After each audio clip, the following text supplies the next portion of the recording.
नाजरीन, आपको ताज़ा तरीन अपडेट से आगाह करते चले, मुल्क भर की तरह फैसलाबाद में भी मुहर्रमुल हराम के सिलसिले में मजालस और जुलूस जारी। मजीद तफसीलात से आगाह कर रहे हैं इमरान शहजाद, ब्यूरो चीफ फैसलाबाद। जी इमरान शहजाद, तफसीलात से आगाह कीजिएगा। दीगर शहरों की तरह फैसलाबाद में भी 8 मुहर्रमुल हराम का दिन हज़रत अब्बास अलैहिस्सलाम अलमदार वफ़ा की शहादत से मंसूब है।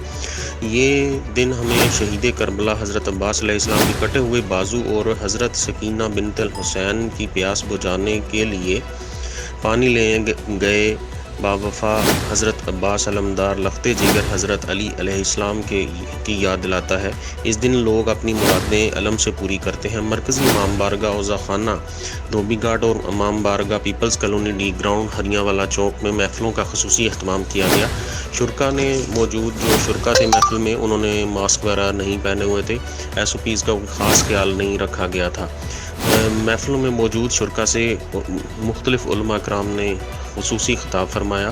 कैमरामैन मुदस्सर अब्बास के साथ Imran Shahzad, bureau chief, channel 29 news, Faisalabad. जी इमरान शहजाद, आपका बहुत शुक्रिया।